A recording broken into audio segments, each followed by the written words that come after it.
dizer isso. São situações que precisam ser observadas para escolher. Né? Até porque se for pensar em ordem, ele é o primeiro.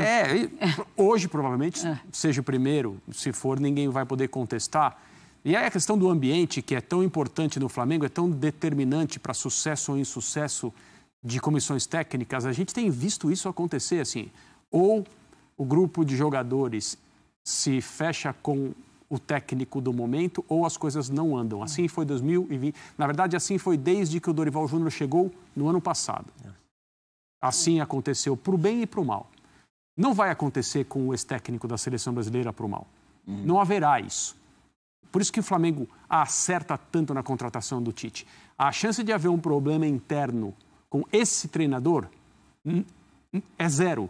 Não porque ele vai controlar absolutamente tudo, não porque ele sabe quais teclas apertar e até os insatisfeitos o adoram. Não é isso que eu estou dizendo assim. Com ele, por ele ser quem é, não acontece. E não vai acontecer nem com o Gabriel, que talvez seja o jogador mais difícil do grupo do Flamengo, de colocar no banco, de retirar minutos, etc. Vamos, só um minuto, Zupac, que tem personagem. O programa de hoje com muitas entrevistas, jogadores, técnicos e toda a situação de ponta de cima e ponta de baixo do Brasileirão. Personagens chegam desse jogo. Vamos ouvi-los. O futebol ele é resultado. Se a gente, como você falou, não foi tão bem em Cuiabá, se a gente ganhar um jogo, o time teria jogado bem. O futebol no Brasil é dessa forma que funciona. Tudo gira em torno do resultado. Mas eu creio que é lá um campo muito difícil de se jogar. Vários times, Flamengo, Fluminense foram lá e perderam. Mas pelo momento, claro que foi um resultado ruim. Mas tem que levantar a cabeça. Não tem outra solução, não ser trabalhando, né, com bastante humildade. A gente sabe que a gente tem condições. Não adianta ficar só em palavras. A gente tem que começar a mostrar em atitude. O Cruzeiro vai cair? Não. De forma alguma. Se depender de mim, de forma alguma. E do grupo também. O Cruzeiro, ele é muito grande, né? Assim, todos os clubes que subiram, exceto o Grêmio, né? Que é um ponto fora da curva, todos os outros estão ali. É difícil, né? Essa subida, essa reconstrução. E é o momento do torcedor vir junto com a gente. Claro que a gente não tem muito o que cobrar, o torcedor está vindo fazer a sua parte. A gente precisa, né, o quanto antes fazer a nossa dentro de campo, né? E temos, como eu falei, tem um jogo muito difícil contra o nosso rival, mas a gente é o Cruzeiro e temos condições de chegar lá e conseguir um bom resultado. Não é o primeiro momento difícil, por exemplo, que eu passo na minha carreira. Obviamente a gente tem um grupo jovem, que talvez seja um momento difícil de muitos deles, o primeiro, mas eu aprendi na vida que um grupo se torna mais forte assim. A nossa situação não é boa, a gente sabe disso. Só que também depende de nós, cara, mudarmos e ter a cabeça boa. E vamos continuar. Eu acho que o jogo se joga ali, 11 contra 11 em campo. E por mais que o torcedor hoje não confie na equipe, a gente a gente não tem que pedir nada, né? O torcedor tem feito a parte dele e a gente tem tentado fazer a nossa. E o caminho é longo ainda. Tem 11 partidas que nós sabíamos que o campeonato ia ser difícil. Eu, sinceramente, quando me foi apresentado o projeto do Cruzeiro, eu sabia que o primeiro ano não seria o mais difícil. O segundo ano seria o mais difícil. A gente nunca vendeu nenhuma ilusão. A gente sabe que esse ano é muito importante para o clube. A gente sabia que ia ser assim, difícil, de luta, de permanência. Desde quando eu vi o projeto e dos 5 anos que tem programado, esse ano é o mais difícil. E nós vamos passar. Olha, a parte psicológica, nós como atletas profissionais, quando a gente entra dentro de campo, você tem que estar com a mente blindada, esquecer o externo e focar na partida, e focar em fazer o trabalho necessário para buscar os pontos. A gente sabe que o nosso torcedor está preocupado com a situação que a equipe vive hoje, com a falta de eficácia nossa dentro de campo. Porém, a gente sabe que o trabalho está sendo feito. Até agora a gente tem trabalhado, mas os resultados não vêm, então é sinal que ainda não é suficiente. O Zé sempre cobra a gente arduamente todos os dias para a gente melhorar nosso desempenho, melhorar nossa intensidade dentro de campo. Como você mesmo disse, clássico é um divisor de águas, onde não tem momento bom para um nem momento ruim para outro. Você vai dentro de campo para representar seu torcedor, representar seu clube, ainda mais tratando do confronto regional. O Atlético sabe que vai enfrentar um Cruzeiro muito forte e o Cruzeiro também sabe que tem uma equipe de qualidade do outro lado. Então a gente sabe que além de ser um jogo mental, vai ser um jogo muito físico, um jogo muito intenso. Eu espero que com um trabalho árduo e um trabalho muito bem feito, o Cruzeiro saia com a vitória. Pois de esportes, tem os números então de Cruzeiro e Flamengo pelo Campeonato Brasileiro, vitória importante do Flamengo na estreia do Tite. Posse de bola 43% a 56% do Fla, passes certos 302 a 438, 11 chutes para o Cruzeiro, 9 para o Flamengo, 5 chutes certos, tá? Para o Cruzeiro, 2 para o Flamengo. Grandes chances, o Cruzeiro não teve nenhuma, o Flamengo 3 grandes chances, escanteios 8 para o Cruzeiro. Eu espero estar falando certo. Isso, contra 3. Contra 3 para o Flamengo. Binóculos, 0 gente, para... Gente, mas assim, tá bem pequeno 1 para a aqui. Marcela. Eu acho que minha lente de contato vai precisar ser trocada aqui. Mas não tenha nenhuma dúvida. Eu ia recomendar uma, imaginando que estava assim. Um oftalmo também, né? O Cruzeiro teve essa grande chance. A recomendação é usar a lente. Não, eu tô com lente, mas não tá funcionando. Mas tem uma coisa, tem um ponto que eu queria falar também sobre os detalhes e como o jogo se desenha.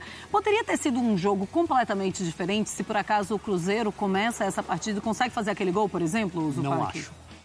A tendência era que o Flamengo continuasse em cima. Se o Cruzeiro fizesse 1-0, o Flamengo ficaria mais em cima, o Cruzeiro iria ainda um passo mais para trás.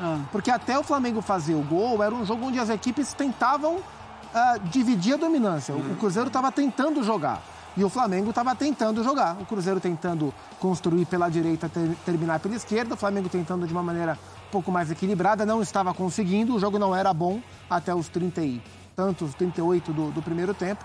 Então, acho que assim, se o Cruzeiro tivesse feito o primeiro gol naquele cruzamento que a gente viu, que o Ian, de cabeça, pegou, a bola ainda pegou no zagueiro do Flamengo e o Rossi fez uma grande defesa, o que ia acontecer era que o Cruzeiro provavelmente ia dar um passo atrás, o Flamengo provavelmente ia colocar todo mundo dentro do campo do Cruzeiro e ia configurar um cenário de pressão.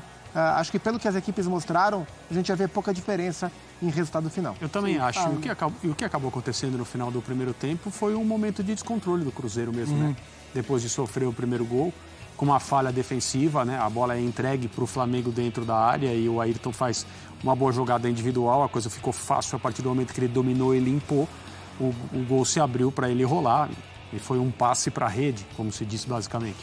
E aí, poucos minutos depois, o pênalti, bem marcado, o Pedro confirmou o 2-0 e a partir daí o Flamengo navegou no Mineirão. Não houve, talvez, um ou outro trecho no segundo tempo.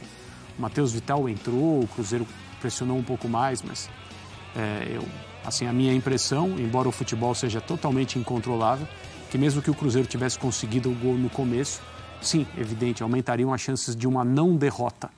Mas o normal seria, pelo que a gente viu no jogo, né, o Flamengo conseguir virar. Óbvio que a gente costuma discutir o ataque porque chama mais atenção, são as estrelas mor do futebol, mas me chamou a atenção a escolha do Tite na defesa por Davi Luiz e Fabrício Bruno, né? A gente viu o Davi Luiz tendo muitos momentos de oscilação e preferência ou não nas mudanças de técnico, né? Ele era mais, não protagonista, mas mais utilizado com um, menos com o outro. Como é que você achou essa escolha de Wesley, Davi Luiz, Fabrício Bruno e Ayrton Lucas como zagueiro, como defesa? Na impossibilidade de usar o Léo Pereira, como era o caso de hoje, ele tinha o Pablo, que é um zagueiro que fisicamente se mostra melhor que o Davi Luiz, mas tecnicamente não conseguiu se encontrar no Flamengo, e o Pablo, mas não vive até aqui uma jornada de êxito no Flamengo. O Rodrigo Caio, que infelizmente não está conseguindo jogar no nível que a gente está acostumado a ver, e o Davi Luiz, que também vive de altos e baixos, uma gangorra muito grande, a escolha foi pelo Davi. Ele fazia um jogo correto, porque o Cruzeiro de fato ameaçava pouco, e a lesão dele assim foi muito preocupante, né? Foi um lance isolado, né? A virada sozinho e a dor que ele mostra, a maneira que ele cai, que ele se contorce, o choro, assim, de maneira copiosa do Davi Luiz. Ele saiu de fato isolado, direto de maca, imediatamente já pediram a troca. Então, assim, receio que seja uma lesão grave, a gente está vendo agora, ele vira o pé direito, está muito ligado em ligamento de tornozelo, né? Essa é a preocupação. Do jeito que ele saiu, é para gerar preocupação mesmo. E aí entrou o Pablo no seu lugar. Sim. Foi uma atuação segura do Davi enquanto esteve em campo, mas, sinceramente, mesmo que ele tivesse condições de jogar as próximas partidas, e acho que não terá, mas não acho que nesse momento existe uma dúvida, não. Acho que o encaminhamento natural é que o Léo Pereira continue ao lado do Fabrício Bruno. Aí, ó. E aí tem a informação do Flamengo, acabou de postar nas redes sociais que o Davi Luiz sofreu um entorse no tornozelo direito, vai realizar exames amanhã. A gente viu, né, pelas imagens. Uma lesão bizarra, né? Ele sofreu... pois é, ele tá meio que saindo de costas geralmente também, essas lesões, lesão de joelho, tipo a que o Neymar teve, e lesões de tornozelo, elas acontecem em lances inesperados. Inesperados, né? É virando o pé sozinho, é torcendo o tornozelo, o joelho quando tem a bola. Não é o tipo de lesão que acontece geralmente em disputa, né? Foi muito infeliz o Davi Luiz, bem na hora da... E as pessoas que já tiveram lesão de ligamento, todas elas falam que dá para sentir, que é um barulho que dá para escutar. E pelo jeito que ele sai ali, como ele sai chorando demais na maca... Salve nação rubro-negra! Então essa aqui foi o nosso corte, né, da ESPN. Acabamos de ver aí, né, a lesão do Davi Luiz e provavelmente vai desfocar a equipe do Flamengo por muito tempo, beleza? Então, pessoal, já comente aqui, né, o que você achou dessa grande estreia do Tite. A imprensa aí, né, ficou impressionada aí com o novo Flamengo, um novo time, e o Flamengo acabou vencendo a equipe do Cruzeiro por 2-0. Gols marcados pelo Ayrton Lucas e também pelo Pedro, né? Acabou fazendo mais um gol de pênalti.